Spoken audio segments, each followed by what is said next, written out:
Today we're going to look at two firearms. They're both Stag Arms, and they're both a brand new model for Stag Arms. These are the Stag-15 tactical line, and they're new. They just released these in the last couple of weeks. So we have a working relationship with Stag. They're just up the road in Cheyenne from us. So we've been dealing with their products since they moved from Connecticut. And we like what they're doing. We like where the company is going. And because we have a working relationship with them, I end up seeing a lot of their products and reviewing them. Because we have a working relationship, I have to tell you straight up front, I'm probably not going to hold back any punches. For those of you that know me, that's just kind of me. And so I'm not trying to hurt anybody's feelings here or anything, but at the same time, when I take guns apart, I basically look at all of the parts and components and I tell you how it is. And I tell you what I see that's good and what I see that's bad. I think these, just based on the initial review of them, is definitely a step in the right direction. We like it a lot. And we like the price point. These are approximately $1,200 a piece. So these fall into the realm of the battle arms development, which we're very fond of. So we're going to go through these and see how they put the parts and pieces together. But I want to talk about some of the upgrades and differences in these models and why we like so much what they're doing. First and foremost, they're using Magpul furniture, and then they use the SP brace in the pistol. This is standard in production right now, is high quality polymer parts from one of the various companies. Here we actually prefer the Magpul. Some people like the B5s, some people like some of the other companies. We have broken all of them, and it takes way more work to break a Magpul than it does a lot of the other ones, and so we just stay with them because we're pretty hard on our guns. Run through it real quick. It has an ambidextrous safety right out of the box. It's a 90-degree throw. The offside is cut. These are in screws so they can be swapped left to right if you want. They do make left-hand models of these. We typically don't sell them. There's a local company here that actually caters to left-hand shooters, and so we kind of stay out of that ballywick. It's not really something that we do a lot of. We can order them for people, but we really just get the right-handed guns regardless. It comes with a breacher charging handle. Huge upgrade from just standard mil-spec garbage, okay? It comes with a hyper fire. So it calls it an RBT trigger on their website. I don't know what an RBT trigger is. RBT usually stands for rare breed trigger, and this is not a rare breed. This is a hyper fire. And looking at it initially, I think that this is the heavy gunner model of the hyper fire triggers, which we sell here. We love them. They are fairly inexpensive, and for what you're getting on a single stage, they're short, they're crisp, they're clean. It's a huge upgrade in a standard model off of the wall. This is I don't know the exact length. I think it's a 13.5-inch handguard, M-lock, pick rail on top. The pick rail's got a center cut in it, no T-lines, which, I mean, if you're not in the military and you're not running military spec, who gives a shit? This is clearly the Aero Precision mounting system, which is fine. It works just fine. Low profile steel gas block. This, and I don't know if you can see it on here, but we'll see it later when we take it apart, is a Hansen barrel. Huge upgrade, yes. And we're going to just port it and see what the port size is, because Ballistic Advantage will build the barrel to whomever's specs that they want. So this is also marked with a Stag on it. So we'll see what they did.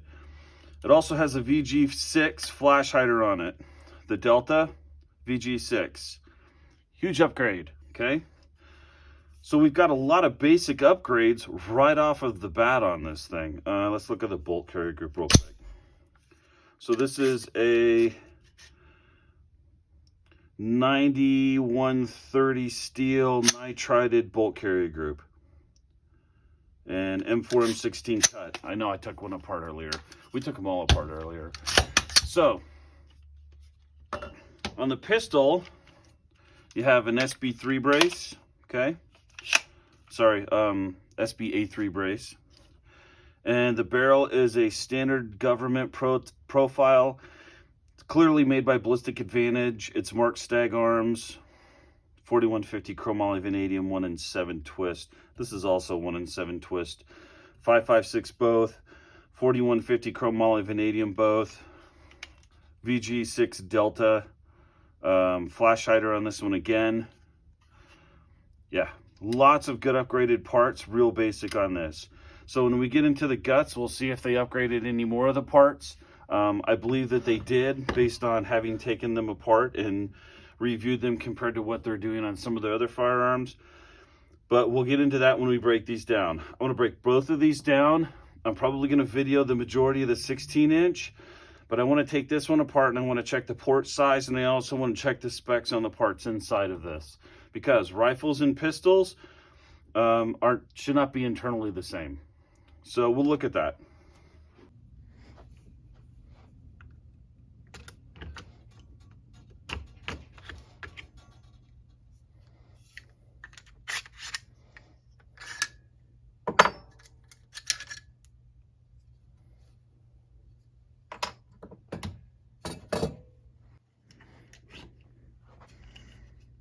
So this looks like a Hyperfire EDT to me. It's definitely a Hyperfire. They're using the green spring. Most of these come with 2 springs, a red and a green. The green's lighter. Basic ambidextrous safety. So it doesn't look like that there's 2 cuts on that barrel for the safety. It does come. Come on, buddy. It does come with an H buffer, which is really nice. Standard spring by the sound of it.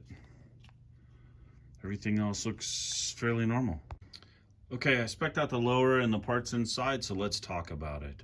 I found some things that were good and I found some things that were bad. So the milling on here is very even, which I like. Okay, I didn't find any holes or ports off alignment or out of spec. So these are actually 0.155, which is minimum, which is really kind of nice. It keeps your pins nice and tight. It is staked, and it's staked properly.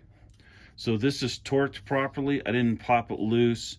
I'm speculating that it's exact just based upon how it's torqued down, but it's definitely not like loose where I can move anything, which I don't want to take this apart. I'll basically end up having to replace the end plate. Not a big deal. I just don't want to do it.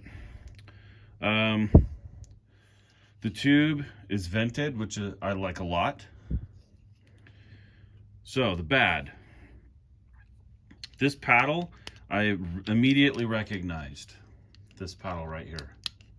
That is an Aero Precision made part. Not shocking, considering Aero Precision and Stag are using the same facilities at the moment for production, and they're both owned by the same parent company. This is the paddle for a mil-spec kit. This is a Schmid casting. It looks like it came from a Sons of Liberty kit, but you see the difference? This is 380 in width. This is 357 in width, which means if you put a bad lever on this, it's going to be super loose. We changed these. We don't like these. So the specs on these and other dimensions are not correct either. We prefer the Schmid castings. They're stronger and they're more dimensionally correct with the mil-spec lower. The other thing I found, let me see if I can find my flashlight, is this tube is rough as a corn cob on the inside. That should be smooth, which is odd because the Aero Precision tubes are really smooth, and then they have a dry coating in there, a dry lube coating, and they're great. So I'm not really sure what's going on with these, but these are definitely rough. There's a lot of machine marks in there, and that's sad. Makes me sad. So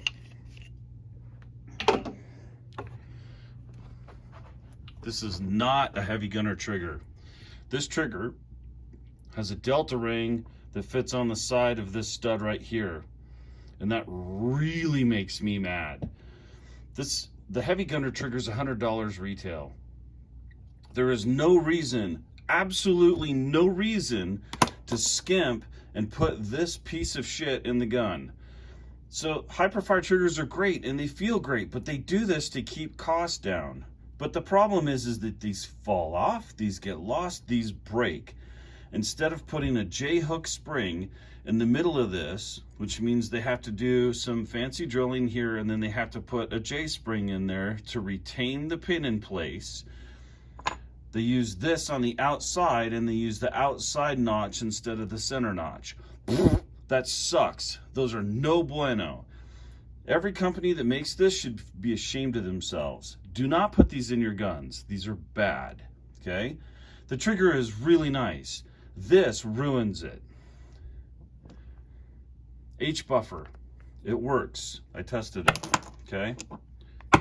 So it's not bouncing anywhere. Standard mil-spec carbine spring.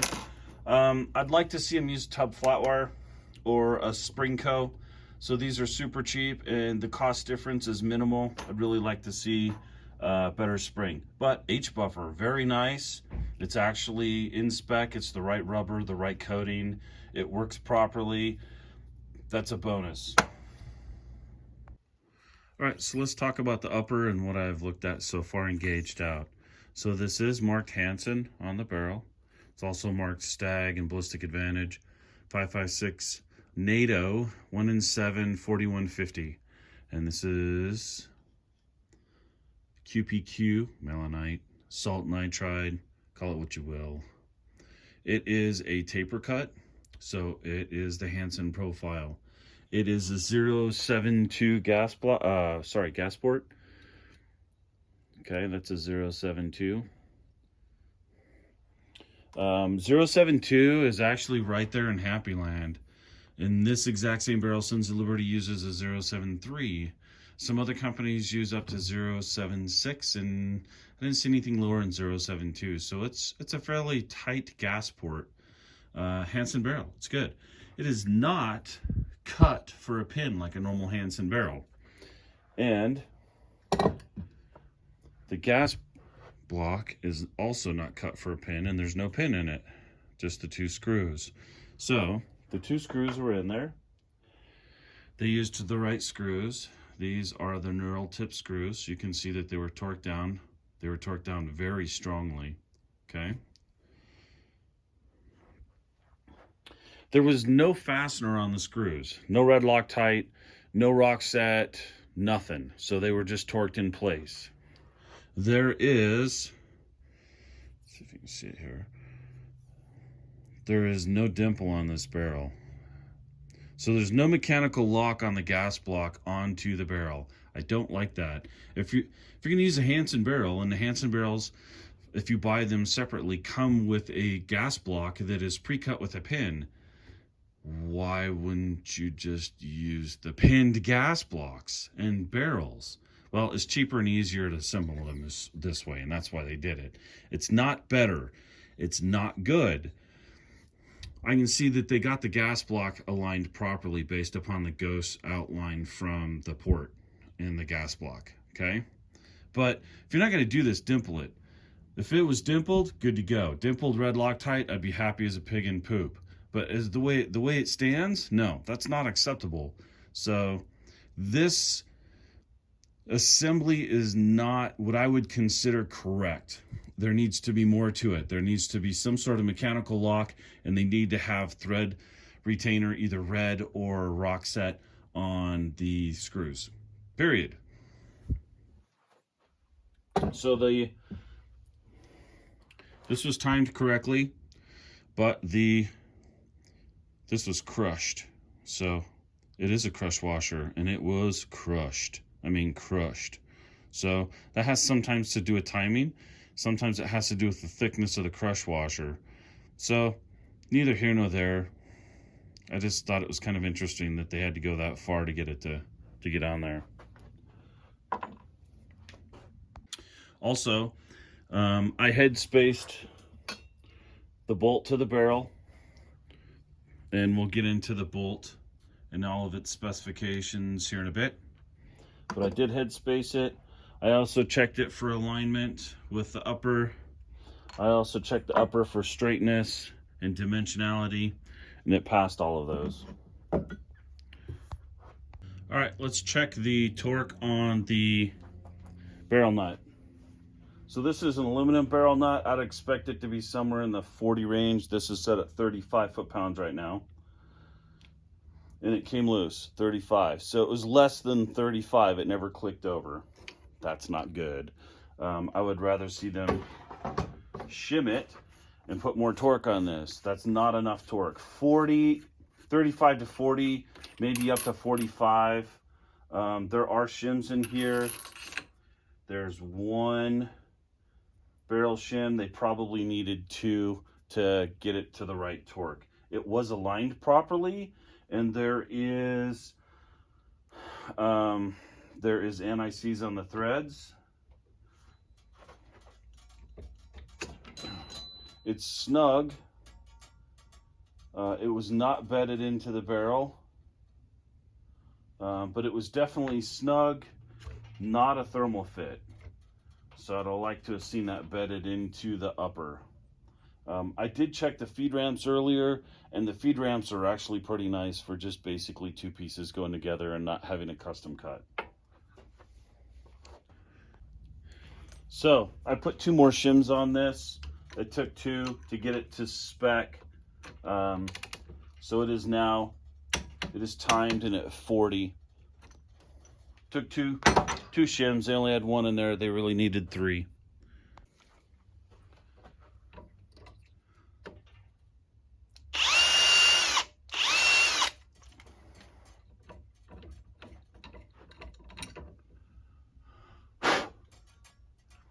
Now it's dimpled. Okay, I rebuilt the upper. I put this back on with a new crush washer that is not crushed. It only took about a third of a turn. I don't understand why they over crushed that other one. I think the crush washer itself specs were not right. I dimpled it, and I put the gas block back on, and I used red Loctite on the screws. I used Loctite 620 on the barrel when I put it back into the upper and bedded it, and then I re-shimmed and torqued the barrel nut. It's at roughly 43 to 45 foot-pounds, and it's timed perfectly. So it's better than it came from the factory. So let's look at the bolt carrier group. It is a 9310 bolt, nitrided. It is an 8620 bolt carrier group, nitrided. Most companies will not use Carpenter 158 anymore if they're nitriding / salt nitride / QPQ / melanite, because the heat treat will sometimes affect the steel. So 9310 is fairly appropriate for that. If you look at this, you'll notice that the stakes on the gas key they don't look original, because they're not. When we got our first three in, we pulled them out and we looked at them. We did not like the staking. So we checked the screws. The screws are actually torqued to spec. We took one completely apart so that we could check the torque. Once we knew that the torque was being done properly, we went back and just restaked them. That's why this one has been restaked. Okay? All right, let's get in the dimensions. So this is a no-go for the gas key dimension. It's a 0.182. Drops right in. That's not good. All right, so I went through the bolt and bolt carrier group, and here's what I found. The bolt itself, dimensionally, specs out just fine. It passes all of the go and no-go tests. The springs are the correct. The ejector spring is correct. The ejector is fine, and it's nice and rounded. Okay. The extractor is actually fine. The extractor spring and buffers, if I was pulling this out of a gun during a normal inspection, I would remove this and replace it. So I physically can just use my thumb and bounce that. This spring is toast, and it's brand new. It's never been fired. That's not good. So it's a black coated spring, and I don't know who's making black coated springs like this, but that's gross. Just go to a 5-coil with an inner buffer. It'll last the life of the gun. I'm not sure where they're getting this from, but that's a fail. The cam pin and the cam hole spec'd out properly. The The firing pin is fine. I used a gauge right there, and I gauged it into the bolt, and it passed. So the bolt carrier group, the gas key failed. The no-go went into it, and the 3-bore on the inside is very inefficient. So the dimensions on that, I used Chad's from School American Rifle, and I didn't like it. So I'm not really sure where they're getting these from. I'm not sure who's making these, but I'm not impressed. You can get a decent spec'd out bolt carrier group for fairly inexpensive amounts of money.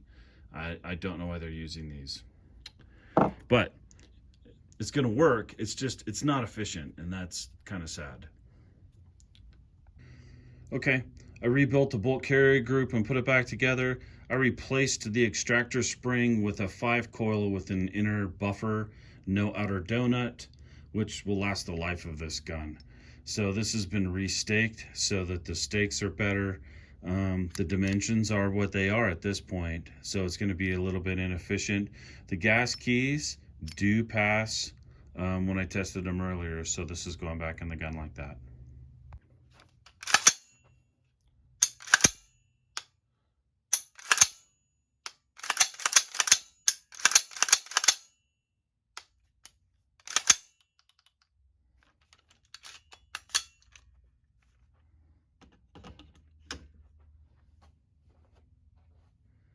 This is the pistol lower. I went through it already. Everything that I found that I didn't like on the rifle lower is essentially the same here. Same trigger. It's the same arrow paddle, which is crappy. The one thing that's different though is that this tube is actually really nice. This is what I'm used to seeing in these guns. So that thing is baby smooth. So I don't know where that other tube came from. I'm sorry. I don't know where that other tube came from, but this one is nice and smooth on the inside. So they must have missed that in QC. They're not checking it or something. They're just throwing them on. So this one is staked. It's torqued in very well. Everything else is nice and solid. All of the pinholes spec'd out. So yeah, a little bit different. So this is coming with an H buffer and a standard carbine spring. Once again, I'd like to see this to be a Springco or a tub, and this really needs to be probably an H2. We'll know better on that when we look at the gas port, but almost standard is an H2 on a 10.5 inch barrel on 5.56. So this is the bolt and bolt carrier group from the pistol. This one has not been restaked, so you can see the stake job that's coming on them. So I took this one apart. I checked all the specs. It's also very inefficient internally. So the bolt spec'd out just fine, just like the other one. The extractor spring in this one is super craptacular, just like the other one. This gas key passed. So the QC on these, it's hit and miss, but they're clearly being made to this specification. They're not being made as efficient as they could possibly be. I don't know which company's making these. It's definitely not Microbest. Measured the gas port on the pistol barrel. It's a 10.5 inch ballistic advantage made barrel for Stag, and it ported at 0.78. Okay, 0.78. 0.78. So that's it's kind of gassy. I'd like to see it 0.72-ish. 0.70 to 0.74 is kind of where most people are at. 0.72 to 0.74 is really kind of a happy zone, in my opinion, in this size of barrel. So it's a little gassy. 4/1000th of an inch is quite a bit, but it's their government profile, and that's what they typically use. So Stag did not change their specs on this barrel when they got them, which I'd have liked to have seen them do that. Once again, this is not dimpled, nor is it cut for a pin. So it's just basically torqued in place, and the screws didn't have any retainer on it. It's kind of sad. Conclusion. There's some really good stuff that I like to see in this, and there's some really bad stuff I'd like to see in this. It's kind of a mixed bag on this one. So let's go through the cons first. The barrel on the pistol I don't like. I like that it's a ballistic advantage, but the gas port's too big, and quite frankly, if you're going to go to a Hansen barrel on this one, do a Hansen barrel on this one. The tapered profile with the 750 gas block index register is amazing. So use the same one on this one. It's a better barrel, and it's a better port size. So if you're not going to change the port size to what you want it to be, what it needs to be, then use the Hansen on this one. It'll make it a better gun. Quality control is clearly, they're not QCing the parts. This buffer tube should have never been in the gun, in my opinion. It's rough as a corn cob on the inside. This one's smooth as a baby's ass.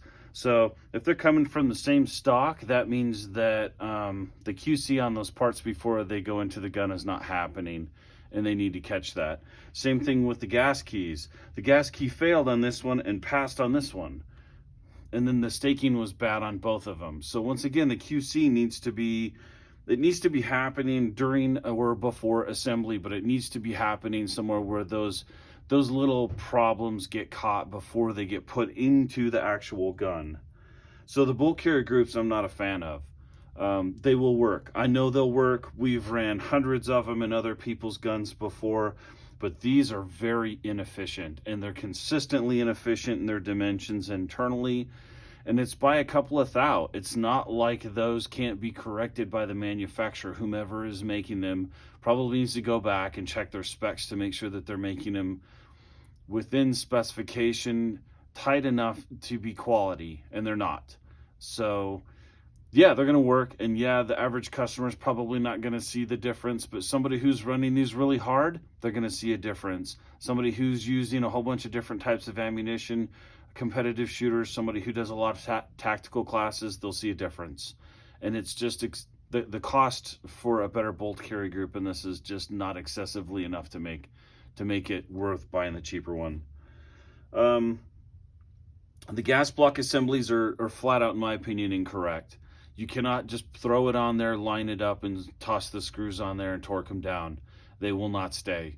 So this is 4150 chromoly vanadium, and these gas blocks are probably 4140. And the carbon difference will make them expand and contract at different amounts. And eventually those screws will come loose. And then your gas block is going to move, and then your gun's not running. So they need to have a dimple in there, or they need to be pinned. If you're going to use Hansen barrels, just get the pinned Hansen barrels. Yep, takes a little bit more time to assemble. Oh well, you're going to make a good quality product, then make a good quality product. And it's little things like pinning the gas block on here. Now you don't have to worry about doing dimples. One or the other. You can pick one or the other. You might even pick both. When I'm putting this barrel together, I typically dimple it so that I know that gas block is perfectly aligned, and I'll put the pin in it, and I'll make sure that everything's lined up correctly. It's a little bit of overkill, but one or the other with red or rock set, and probably red Loctite probably makes a lot more sense for this brand and this level of quality. Nevertheless, it needs to be there, and it wasn't. So the pros. The quality parts and the selection and upgraded parts is outstanding, and this is what I like to see when companies are trying to up their game. So you're not getting a mil-spec charging handle. You're getting a breech charging handle, which is ambidextrous and has enough back here to help with gas if you're running it suppressed. So using Magpul and SB tactical furniture, ambidextrous safety that's got a cutout, and the Hyperfire trigger. So the Hyperfire trigger EDT is one of our favorites here. It's a $100 retail trigger. It's 4.5 pounds, single stage, and it's nice and short and smooth. And then, sadly, you chose to use a D-ring retainer on the hammer. It's literally nothing but money-saving steps. That is cheaping out on your product.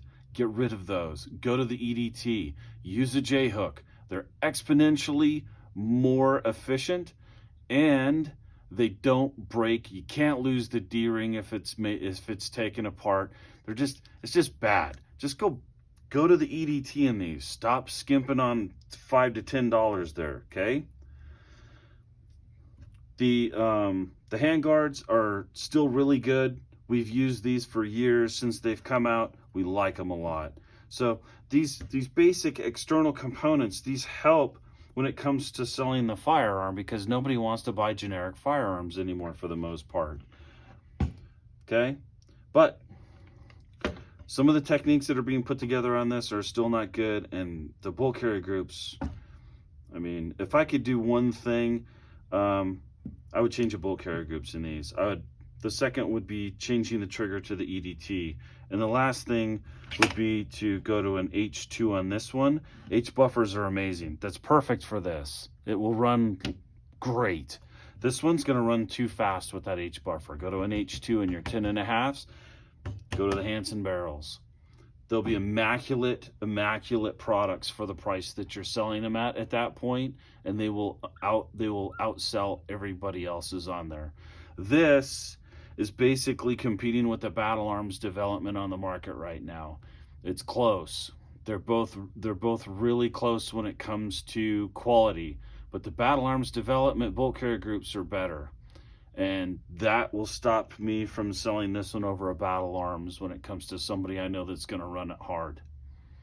So, great steps in the right direction, not there yet.